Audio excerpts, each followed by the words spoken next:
लंका में प्रवेश करें। आप सीता को राम को लौटा दें अथवा तुरंत युद्ध के लिए तैयार हो जाएं। शार्दूल की बात पर कुछ क्षण विचार करने के पश्चात रावण ने घोषणा की, मैं किसी भी परिस्थिति में सीता को वापस नहीं दूंगा। रावण ने वहां एकत्रित मंत्रियों से परामर्श मांगा। अंततः वह अपने निजी कक्ष में चला गया और विधुजीव्या, जो मायावी छल कपट करने में निपुण राक्षस था, को बुलाया और कहा, मैं चाहता हूं कि तुम राम के एक मायावी सिर की रचना करो तथा साथ में उसके धनुष और बाण की भी रचना करो, जो राम के मूल धनुष तथा बाण के सदृश हो। मैं अभी सीता को देखने अशोक वाटिका में जा रहा हूँ, तुम मेरे पीछे पीछे आना, किंतु छुपे रहना। जब मैं तुम्हें बुलाऊं तब तुम अपनी मायावी संरचनाओं को लेकर आ जाना। सीता को देखने की इच्छा से रावण अशोक वाटिका की ओर चल पड़ा। वह राजा जनक की शोक संतप्त पुत्री के सामने जाकर बोला, मेरे सेनाध्यक्ष ने राम का वध कर दिया है। अब तुम अपना हठ त्याग दो और मेरी प्रिय रानी बन जाओ। मैं तुम्हें बताता हूँ कि यह सब कैसे हुआ। जब राम ने सागर पार कर लिया तब रात्रि होने पर थकान के कारण वह लक्ष्मण तथा वानर योद्धा लंका के तट पर सो गए। अंधेरा होने पर वीर राक्षस योद्धा वहां जाकर सभी का वध करने लगे। प्रहस्त ने घोर निद्रा में सोए हुए राम का सिर काट दिया तथा लक्ष्मण, हनुमान एवं अन्य मुख्य वानर मारे गए, जबकि अन्य भय के कारण पलायन कर गए। हे सुंदर स्त्री, तुम्हें मेरे वचन की सत्यता पर विश्वास हो, इसलिए मैं राम का कटा हुआ सिर अपने साथ लाया हूँ। तब रावण ने एक राक्षसनी को आज्ञा दी कि वह राक्षस विद्युजीव को बुला लाए। इस प्रकार वह जादूगर राक्षस राम के मायावी सिर और धनुष और बाण सहित वहां प्रकट हुआ। तब रावण ने सीता से कहा, देखो यही है तुम्हारे पति का रक्त रंजित सर।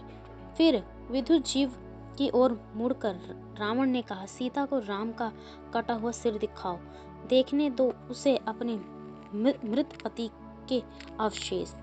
विद्युजीव वह मायावी सिर सीता के चरणों पर रखकर तुरंत वहां से चला गया।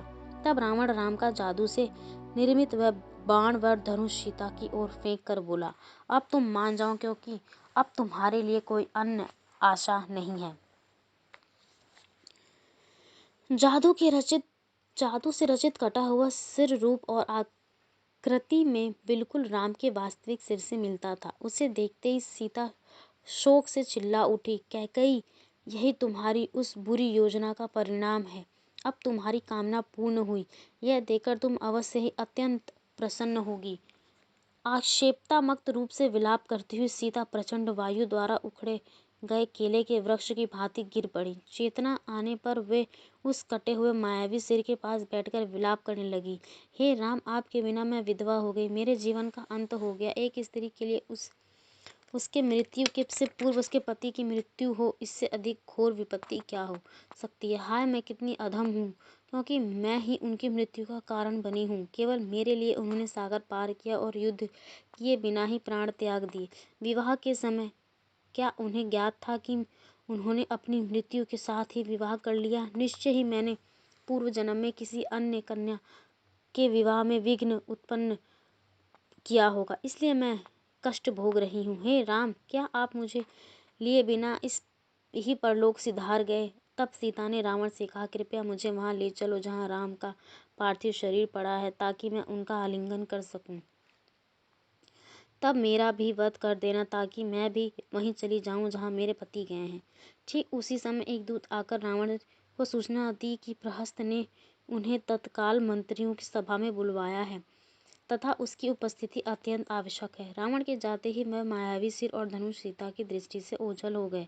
सभा में प्रवेश करते ही रावण ने तुरंत राक्षसों को युद्ध के लिए प्रस्थान करने की आज्ञा दी। बिना कोई और चर्चा किए वे युद्ध की तैयारी करने लगे। इस बीच विभीषण की पत्नी शर्मा सीता को सांत्वना न देने आई। रावण के आग्रह पर शर्मा पहले से ही सीता पर अनुग्रह किया करती थी, क्योंकि रावण उन्हें शोक संतप्त होकर मरने नहीं देना चाहता था।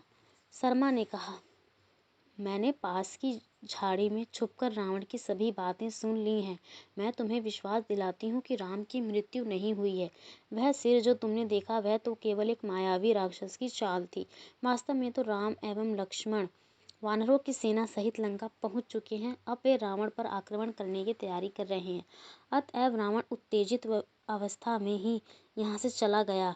उसे ज्ञात है कि वह राम तथा उनकी सुरक्षा में आए वानरों की सेना को पराजित नहीं कर सकता। मुझे यहीं से सुनाई पड़ रहा है कि राक्षस युद्ध के लिए तैयारी कर रहे हैं।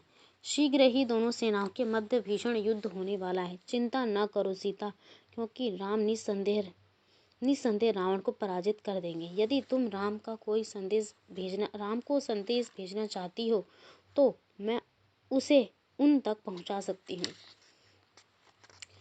यह सुनकर सीता को दुख से राहत मिली। उन्होंने निवेदन किया, हे शर्मा, रावण की योजना के विषय में सूचना प्राप्त करने का प्रयास करना। क्या वह राम से युद्ध करेगा या मुझे राम को लौटा देगा? शर्मा गुप्त रूप से बाहर गई और उसने रावण द्वारा मंत्रियों के मध्य होने वाली चर्चा को सुना। उसने सीता को आकर बताया, जैसा कि मैंने सुना, रावण के अनेक वरिष्ठ मंत्रियों ने उससे सुझाव दिया कि वह आपको राम के पास भेज दे एवं उन्होंने राम तथा लक्ष्मण के असीम पराक्रम का वर्णन भी किया। रावण की माता ने भी उससे राम के साथ सुलह करने का विनती की, किंतु रावण अपनी हठ पर अटल रहा। मुझे ऐसा लगता है कि वह अब तुम्हें मरते समय ही छोड़ेगा। सभा अभी जारी ही थी कि रावण को शंख नगाड़ों की ध्वनि एवं वानरों की कोलाहल सुनाई दिया। तब रावण के नाना माल्यवान ने कहा, बुद्धिमान राजा अपने से अधिक शक्तिशाली शत्रु के साथ युद्ध नहीं करता है। अतएव मैं सुझाव देता हूँ कि सीता को राम के पास लौटाकर उनके साथ शांतिपूर्ण संबंध स्थापित कर लो। अन्यथा हे रावण, तुम इतना जान लो सकते हो कि शत्रु का रूप धारण करके धर्म तुम्हारे जैसे अधर्मी पर विजय प्राप्त करेगा। चूंकि तुमने महान ऋषियों को बहुत यातना दी है, अतएव अब उनकी तपस्या के फलस्वरूप अर्जित शक्ति का ध्येय तुम्हारा विनाश है। इसके अतिरिक्त भगवान ब्रह्मा द्वारा दिए गए वरदान के अनुसार तुम मनुष्य और वानरों के हाथों अपनी मृत्यु को रोक नहीं सकते। तुम अभी जिस भयावह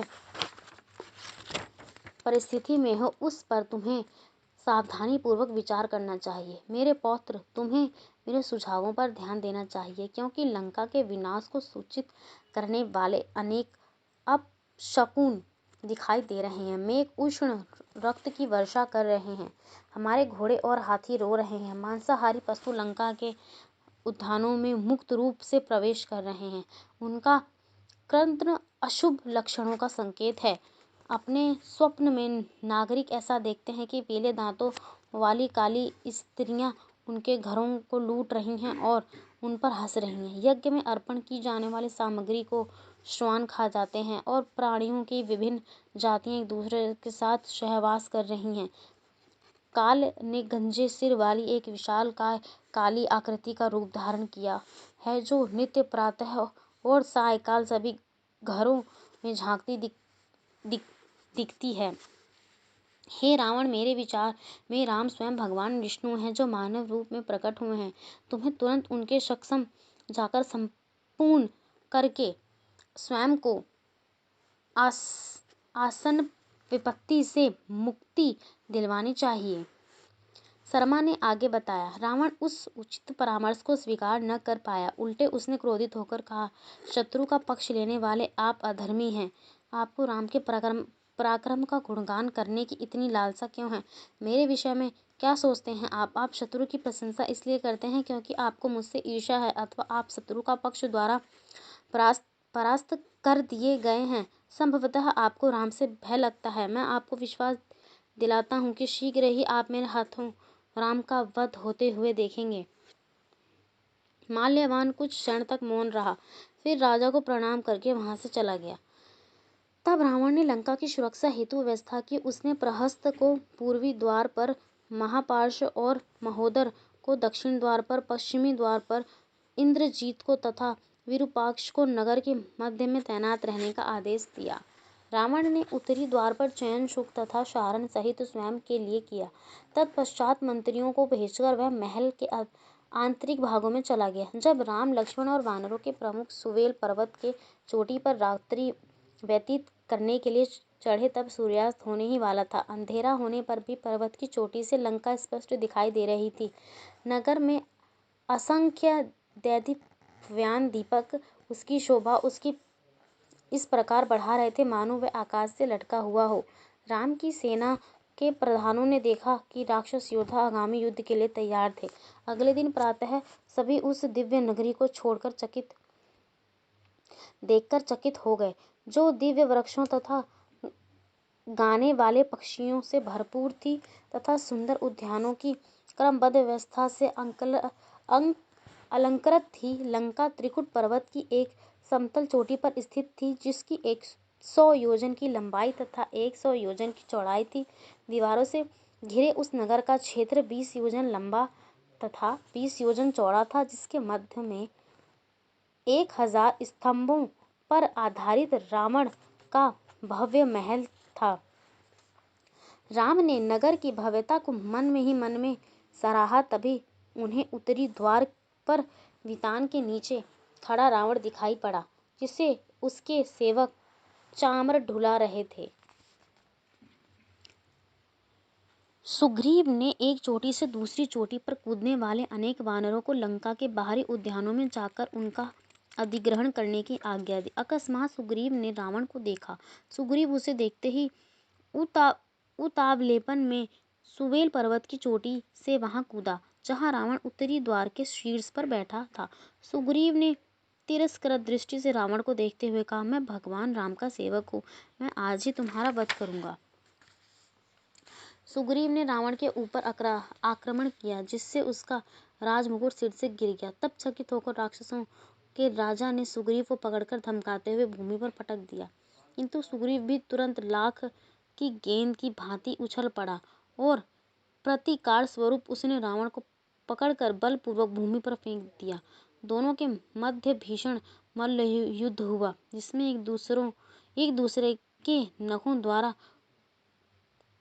खुरचे जाने के कारण दोनों के शरीर रक्त रंजित हो गए और स्वेद से भीग गए। दीर्घ काल तक एक दूसरे के साथ अपनी बुष्टियों तथा भुजाओं के बल पर संघर्ष के पश्चात वे दोनों घाटी और सुरक्षा दीवार के मध्य गिर गए। दोनों राजा पुनः उठ खड़े हुए और अपनी सभी कलाओं का प्रदर्शन करते हुए युद्ध करते रहे। अंततः जब रावण को अनुभव हुआ कि सुग्रीव को मात्र शारीरिक बल द्वारा पराजित नहीं किया जा सकता, तब वह मायावी शक्तियों का प्रयोग करने लगा। यह जानकर सुग्रीव युद्ध का परित्याग करके वायु में उछल पड़ा और वहां आ गया जहां राम खड़े थे। सुग्रीव इस वीरतापूर्वक कार्य को संपन्न करने के कारण अत्यंत हर्षित था। उसके अनुचर हर्ष के कारण उछलकर उसकी प्रशंसा कर रहे थे। सुग्रीव का आलिंगन करते हुए राम ने धीरे से समझाया, तुमने मेरे आदेश के बिना यह सब करने का साहस किया, यह मूर्खतापूर्ण है। इसके अतिरिक्त एक राजा को ऐसा जोखिम कभी नहीं लेना चाहिए, क्योंकि एक शासक की मृत्यु से समूचे राष्ट्र के ऊपर घोर विपत्ति आ जाती है। सुग्रीव, यदि रावण तुम्हारा वध कर देता, तब प्रतिशोध में मैं उसका वध कर देता। तब विभीषण को लंका की और भरत को अयोध्या के राज सिंहासन पर बैठाने के पश्चात मेरी उपस्थिति में तुम्हारा वध हो जाने के कारण मैं अपने प्राण त्याग देता। सुग्रीव ने कहा, सीता को हर कर ले जाने वाले उस नीच रावण को देखकर उसे बिना दंड दिए छोड़ देना मुझसे सहन नहीं हुआ। राम ने कहा, फिर भी तुमने अपने पराक्रम का प्रदर्शन किया। तुम्हारे इस निर्भीक प्रदर्शन से अन्य वानर सैनिकों को प्रेरणा मिली है। लक्ष्मण की ओर मुड़कर राम ने कहा, विभिन्न अपशकुनों को देखकर ऐसा लगता है कि भारी विनाश होने वाला है, जिसमें मुख्य वानरों, रीछों और राक्षसों का वध होगा। चलो हम लंका पर शीघ्र चढ़ाई करें। राम सेना का पूर्ण निरीक्षण करने सुवेल पर्वत से उतरकर नीचे आए। तब वह हाथ में धनुष लिए लंका की ओर बढ़े। उनके पीछे पीछे वानर पर्वतों को तोड़कर और वृक्षों को उखाड़कर चल पड़े। शीघ्र ही वे नगर की सुरक्षा दीवारों तक पहुंच गए और राम ने वहीं उत्तरी द्वार के बाहर अपनी सेना का शिविर स्थापित कर दिया। पूर्वी द्वार के बाहर नील, दक्षिण द्वार पर अंगद एवं पश्चिमी द्वार पर हनुमान तैनात हो गए। सुग्रीव ने अपनी सेना को उत्तरी और पश्चिमी द्वार के मध्य स्थित कर दिया। इस प्रकार से वानरों ने नगर की दीवारों को पूरी तरह से घेर लिया और वे युद्ध की प्रतीक्षा करने लगे। राक्षस योद्धा नगर को घेरे हुए उन असंख्य वानरों को देखकर अचंभित हो गए। हाथ में शस्त्र लिए हुए यह मुख्य राक्षस अत्यंत भयाक्रांत होकर रावण को सूचना देने गए और वानरों ने नगर को घेर लिया है। रावण ने बरामदे में आकर स्वयं परिस्थिति का अवलोकन किया। लंका के चारों ओर वानरों से भरी हुई बादामी प्रतीत होने वाली पृथ्वी को देखकर रावण चकित रह गया। वह राम को देखते हुए दीर्घ काल गतिहीन सा खड़ा रहा और चकित होकर सोचता रहा कि अब आगे क्या करें। तब राम ने अंगद के द्वारा रावण को संदेश भेजा। वायु में उछलते हुए अंगद शीघ्र ही उत्तरी द्वार के शीर्ष पर मंत्रियों से घिरे रावण को सम्मुख पहुंच गए। रावण से कुछ दूर खड़े होकर अंगद ने घोषणा की, मेरा नाम अंगद है, मैं राजा सुग्रीव का भतीजा हूँ तथा किष्किंधा के सिंहासन का उत्तराधिकारी हूँ। मैं राम का दूत बनकर यह संदेश देने आया हूँ, हे राक्षसों के राजा, अब तुम्हारे सारे पुण्य कर्म समाप्त हो गए हैं। ऋषियों को प्रताड़ित करने के प्रतिकार स्वरूप मैं तुम्हारा वध करने जा रहा हूँ। यदि तुम तुरंत स्वयं को मेरे अधीन नहीं करोगे तो मैं सारे विश्व को राक्षस विहीन कर दूंगा। तुम आत्मसमर्पण करो, अन्यथा मेरे समक्ष आ जाओ ताकि मैं अपने घातक बाणों से तुम्हारा संहार कर सकूं। यदि तुम सीता को लौटाने की इच्छा न रखकर आत्मसमर्पण नहीं करना चाहते तो मेरा सुझाव है कि तुम लंका को अंतिम बार भली भांति देख लो। क्रोध से उत्तेजित रावण ने अपने मंत्रियों को आज्ञा दी कि वे अंगद का वध कर दें। अंगद ने स्वयं को 4 राक्षसों द्वारा पकड़े जाने दिया ताकि वे अपने पराक्रम का प्रदर्शन कर सके। अकस्मात अपनी भुजाओं को पकड़ने वाले चारों राक्षसों सहित अंगद रावण के ऊपर वाले महल पर कूद पड़े। अंगद के छलांग के झटके से राक्षसों की पकड़ ढीली पड़ गई और वे रावण के पैरों पर आ गिरे। तब अंगद ने रावण के महल की छत पर वेग से प्रहार किया, जिससे महल का ऊपरी गुंबद टूट गया। रावण ने निस्सहाय होकर यह सब देखता रहा। राक्षसों के राजा को उद्विग्न करके अंगद जोर से गरजते हुए राम के पास लौट गए। अंगद के पराक्रम को देखकर रावण को अपने संभावित विनाश का पूर्वाभास होने लगा और वह बार बार दीर्घ श्वास लेने लगा। राम ने एक बार फिर सीता के विषय में सोचा और अपनी सेना को आज्ञा दी, इन राक्षसों का अतिशीघ्र नाश कर दो। वानर एक स्वर से चिल्लाए, राम और लक्ष्मण की जय। उनके नारे से संपूर्ण लंका गूंज उठी। तब वानर सुरक्षा दीवारों पर चढ़कर उसे लांघने लगे और वृक्षों तथा पत्थरों से प्रहार करके उसे नष्ट करने लगे। तब रावण ने अपनी सेना को शीघ्र आगे बढ़ने का आदेश दिया और इस प्रकार भयंकर गर्जना की ध्वनि के साथ भीषण युद्ध आरंभ हो गया। राक्षसों ने अपनी गदा तथा अन्य शस्त्रों से वानरों का संहार किया और वानरों ने उस पर प्रहार करने के लिए वृक्षों, पत्थरों, अपने नखों तथा दांतों का उपयोग किया। वानरों के पास रावण के सैनिक से संघर्ष करने के लिए समुचित शस्त्र नहीं थे, किंतु रावण के सैनिकों के पास विध्वंसकारी शस्त्र अस्त्र थे। वानर पत्थरों, पर्वतों और चोटियों को तोड़कर तथा वृक्षों को उखाड़कर युद्ध कर रहे थे। केवल भगवान राम तथा लक्ष्मण ही बाणों का उपयोग कर रहे थे, किंतु रावण के सैनिकों को सीता का शाप लगने के कारण वे वानरों के द्वारा पत्थरों और वृक्षों के प्रहार से ही मृत्यु को प्राप्त हो रहे थे। सुरक्षा दीवारों के ऊपर बैठे राक्षसों ने अनेक वानरों को अपने अस्त्रों से भेद दिया। वहीं अनेकों अन्य वानर ऊपर छलांग लगाकर राक्षसों को वहां से नीचे खींच लाए और इसके कारण भूमि रक्त और मांस का दलदल बन गई। हनुमान ने जम्बूमलि के साथ, अंगद ने इंद्रजीत के साथ, नील ने निकुंभ के साथ और तथा सुग्रीव ने प्रदस के साथ युद्ध किया। इस भयंकर संहार से रक्त की नदियां प्रवाहित होने लगी, जिनमें मृत योद्धा बहते चले जा रहे थे। इंद्रजीत ने अपनी गदा से अंगद पर वार किया, किंतु युवराज अंगद ने चतुराई से गदा राक्षस के हाथों से छीन ली और उसे रथ पर पटक कर नष्ट कर दिया। जम्बूमलि ने हनुमान पर भाले से वार किया, किंतु पवनपुत्र राक्षस के रथ पर कूद गए और एक वेगपूर्ण प्रहार से उसका वध कर दिया। निकुंभ ने नील पर असंख्य बाणों से प्रहार किया,